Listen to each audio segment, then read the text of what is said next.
Hello my dear students, welcome to E master ji. अब यहाँ पे देखिए क्वेश्चन नंबर 5 की बात करते हैं। ठीक है, यहाँ पे क्वेश्चन नंबर 5 में देखिए क्या कह रहा है। इन अ पैरेललोग्राम ABCD हमें एक पैरेललोग्राम दिया हुआ है। ठीक है, E and F are the mid points और E और F हमें मिड पॉइंट्स दिए हुए हैं। तो जो जो चीज दे रखा है पहले हम गिवन लिख लेते हैं। हिंट तो मैंने लास्ट क्लास में भी आपको दिया था। यहाँ पे देखिए गिवन क्या दे रखा है, इन अ पैरेललोग्राम ABCD। तो ABCD पैरेललोग्राम दे रखा है, तो यहाँ पे लिख लेते हैं पहले। गिवन में quadrilateral ABCD is a parallelogram. ठीक है, और E and F mid points दिए हुए हैं। तो E and F are mid points of E and F are midpoints of AB and DC respectively। ठीक है, ये दो चीजें हमें गिवन दे रखी हैं। उसके बाद हमें शो क्या करना है, show that line segment AF and EC intersect the diagonal, sorry trisect. तो यहाँ पे देखो प्रूफ में क्या करेंगे, to prove what we have to prove. देखना ध्यान से, ये कह रहा है AF और CE जो है वो इस डायगोनल को ट्राइसेक्ट कर रहे हैं। ट्राइसेक्ट करने का मतलब होता है तीन बराबर भागों में बांटना। इट मीन्स हमें प्रूफ करना है DP is equal to PQ is equal to QB। We have to prove this. ठीक है, इसमें भी कुछ कंस्ट्रक्शन की लोड नहीं है, कंस्ट्रक्शन नहीं करेंगे, सीधे हम आएंगे इसके प्रूफ पे। अब प्रूफ में देखिएगा ध्यान से, सबसे पहले तो हमें इस क्वाड्रिलेटरल को पैरेललोग्राम बनाना पड़ेगा। किसको? AECF को। तो देखो लिखेंगे सबसे पहले, since ABCD is a parallelogram. क्योंकि ABCD पैरेललोग्राम है तो इसलिए इसके opposite sides equal and parallel होंगे। And in parallelogram opposite sides are equal and parallel, equal and parallel। तो इसीलिए क्या हो जाएगा बच्चे, देखो इसमें AB जो होगा वो DC के parallel, AB is parallel to DC and AB is also equal to DC। ठीक है, तो ये दो बातें समझ में आनी चाहिए। इसको मान लो फर्स्ट, इसको मान लो सेकंड। ठीक है, अब यहां पे देखो AB DC के पैरेलल है और AB DC के इक्वल भी है। अब हम इस क्वाड्रिलेटरल में चलते हैं, किसमें? AECF में। तो क्या लिखेंगे, नाउ इन क्वाड्रिलेटरल AECF क्या हो जाएगा, AE is parallel to FC। ध्यान से देखो, इस क्वाड्रिलेटरल में AEFC में देखूं तो AE जो होगा वो FC के पैरेलल होगा। क्यों होगा भाई? Because AB is parallel to DC। ये पूरी लाइन इसके पैरेलल है तो इसका ये वाला पार्ट इस पार्ट के पैरेलल होगा ही। तो क्या लिखेंगे, फ्रॉम फर्स्ट। ठीक है, फ्रॉम फर्स्ट लिख दिया। ठीक है, और इसी तरीके से अब देखिए AB is equal to DC दे रखा है and AB is equal to DC है, तो दोनों तरफ मैं 2 से डिवाइड भी कर सकता हूं, तो कोई फर्क नहीं पड़ेगा, इक्वेशन में कर सकते हैं ऐसा। अब देखो AB को अगर मैं डिवाइड करूं तो E मेरे को मिड पॉइंट दे रखा है AB का, तो AB का हाफ क्या होगा, AE बोल सकता हूं, बिल्कुल बोल सकता हूं क्योंकि उसका मिड पॉइंट है वो। तो AB के जगह पे देखो यहाँ पे क्या लिख लूंगा मैं, इसके जगह पे AE लिख सकता हूं। और इसी तरीके DC का हाफ क्या होगा बच्चे, तो यहाँ पे देखो ये DC पूरा है और F मुझे मिड पॉइंट दिया हुआ है, तो इसीलिए FC इसका हाफ हो जाएगा, तो FC लिख सकता हूँ DC अपॉन 2 के जगह पे। तो ए ई किसके बराबर आ जाएगा, एफ सी के। तो लिखो, रीजन लिख दो, सिंस ई एंड एफ, है ना, ई एंड एफ यही दोनों है ना mid point, E and F are mid point of A B and D C, are mid point of A B and D C. ठीक, अब यहां पे देखो ए ई एफ सी के पैरेलल हो गया, ए ई एफ सी के इक्वल हो गया। तो इस क्वाड्रिलेटरल में जब एक ऑपोजिट साइड इक्वल और पैरेलल दोनों चीज बन गई तो वो क्या बन जाएगा, वो पैरेललोग्राम बन जाएगा। ध्यान से देखो, एंड लिख लेंगे, and we know that in any quadrilateral if one opposite pair of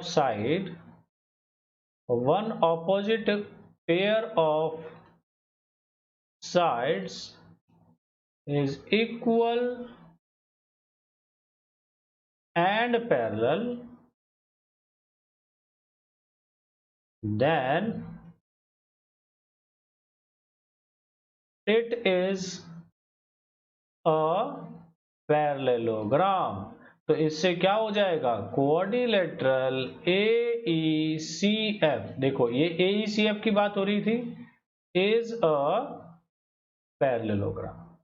अब देखते हैं फिगर में चल के, ए ई सी एफ क्या बन गया, मेरा पैरेललोग्राम बन गया। इस फिगर को मैं दोबारा नीचे भी ले लूं जिससे कि आप लोगों को अच्छे से समझ में आए। अब देखो बच्चों, ये क्या बन गया, मेरा पैरेललोग्राम बन गया। देखो ए ई सी एफ मेरा पैरेललोग्राम बन गया, ठीक है। अब ए ई सी एफ जब पैरेललोग्राम बन गया तो यहां पे क्या होगा, इसमें ऑपोजिट साइड्स पैरेलल होते हैं, तो इसीलिए क्या होगा, यहां पे इसका ए एफ सी ई के, ए एफ ई सी के पैरेलल हो जाएगा। A F is parallel to E C, opposite sides of a parallelogram। ठीक है स्टूडेंट्स, तो ये बात सभी लोगों को समझ में आनी चाहिए, ये बात हमारी पिक्चर बिल्कुल क्लियर हो गई। ठीक है, A F is parallel to E C. ठीक, चलो ये हो गया हमारा डन। चलो अब यहां पे देखो, ये बात जब कंफर्म हो गई, इसको भी हमने एक इक्वेशन मान लेना है। हमने कहां तक लिया था, सेकंड लिया था, तो इसको हम थर्ड इक्वेशन मान लेते हैं, इसको हमने थर्ड इक्वेशन। अब देखो, अब बात क्या आएगी, ये जब लाइन पैरेलल हो गया तो यहां पे ट्रायंगल देखो ए पी बी, ध्यान से देखो ए पी बी, ये जो ट्रायंगल दिख रहा है मुझे, इस ट्रायंगल में देखेंगे तो क्या लिखेंगे, नाउ इन ट्रायंगल APB, ध्यान से देखो APB ट्रायंगल, तो E हमारा क्या है, मिड पॉइंट है, और यहां EQ है इसके पैरेलल। देखो ना, ये पूरा पैरेलल था, लिखो, लिखेंगे E is mid point of AB and E is midpoint of AB and EQ. EQ is parallel to AP. Reason? Since ये लाइन इसके पैरेलल क्यों होगा, क्योंकि ये पूरा इसके पैरेलल था फ्रॉम थर्ड।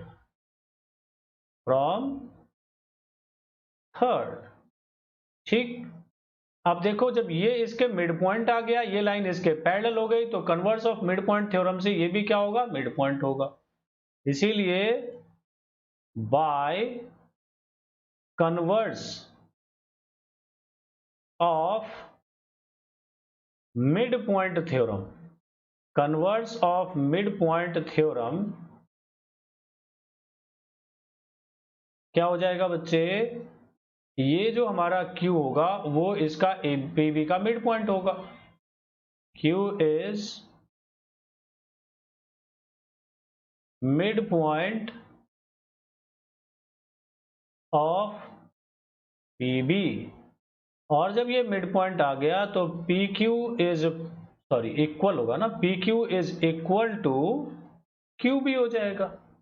इसको हम एक इक्वेशन मान ले। ठीक है बच्चों, यहां तक ये पिक्चर तो क्लियर हो गई। और सेम चीज हम ये ऊपर वाले ट्रायंगल में लगाएंगे। तो नाउ इन ट्रायंगल किसमें, तो यहां पे सी क्यू डी में लगाते हैं, सी क्यू डी। तो सबसे पहली बात तो ये एफ मेरे को मिड पॉइंट दिया हुआ है ना, तो F is mid point, F is mid point of DC and, अब देखो ध्यान से, यहां पे एफ पी क्या हो जाएगा, सी क्यू के parallel, and F P is parallel to C Q from, ये भी किससे, तो फ्रॉम थर्ड, क्योंकि ये पूरा लाइन इसके पैरेलल था। ठीक है, तो जब ये पैरेलल हो गया और ये इसका मिड पॉइंट आ गया तो क्या होगा बच्चे, यहां पे देखो, इसीलिए by converse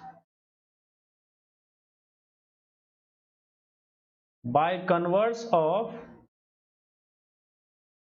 mid point theorem, by converse of mid point theorem क्या होगा बच्चों, तो इस वक्त कौन सा पैरेलल, तो P हमारा मिड पॉइंट आ जाएगा, तो क्या होगा, P is mid point, P is mid point of इसका, तो ये DQ ऑफ DQ, और इससे क्या मिलेगा, तो देखो ध्यान से, P मेरा मिड पॉइंट हो गया DQ का, तो DP is equal to PQ हो जाएगा, है ना, तो DP is equal to PQ, इसको मान लो फिफ्थ इक्वेशन। यहां पे देखो फोर्थ में क्या था, PQ QB के बराबर, यहां PQ DP के बराबर, तो इन दोनों इक्वेशन से क्या हो जाएगा, from equation fourth and fifth, तो क्या होगा, देखो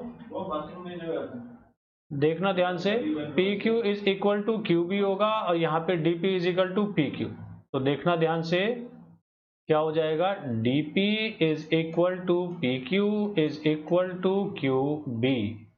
ओके, तो ये तीनों चीजें हमारी इक्वल हो गई, और हमें यही तो प्रूफ करना था बच्चे, देखो यही प्रूफ करना था, हेंस तो लिख दो, हेंस ये जो स्टेटमेंट बोला वही लिख लो, hence AF and CE trisect diagonal BD, या फिर आप ऐसे भी लिख के छोड़ दो, तो हेंस प्रूव्ड।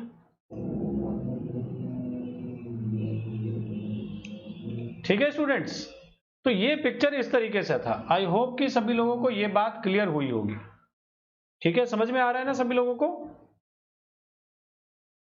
इस तरीके से हमारा ये फिफ्थ क्वेश्चन हुआ। क्या किया हम लोगों ने, सबसे पहले AECF दिखना चाहिए सभी लोगों को, AECF, इसको हमने क्वाड्रिलेटरल को पैरेललोग्राम प्रूफ किया, पैरेललोग्राम प्रूफ करते ये लाइन इसके पैरेलल हो गया, फिर ABP में हमने ये मिड पॉइंट दिया हुआ है, ये इसके पैरेलल किया था तो ये भी मिड पॉइंट आ गया, इससे ये पार्ट इसके बराबर हो गया। अब हम CQD में ये लाइन इसके पैरेलल है, ये मिड पॉइंट है, तो इससे converse of mid point theorem से ये हमें मिड पॉइंट मिल गया, तो ये दोनों इक्वल हो गया, ये इसके बराबर ये इसके बराबर, तीनों पार्ट बराबर हो गए, तो ट्राइसेक्ट हो गया। ठीक है, तो आज के लिए बच्चों इतना ही। थैंक यू वेरी मच, मिलते हैं नेक्स्ट लेक्चर में कुछ नए चीजों के साथ, तब तक के लिए thank you very much and take care of yourself and जय हिंद, जय Bharat and bye bye and जय श्री कृष्ण।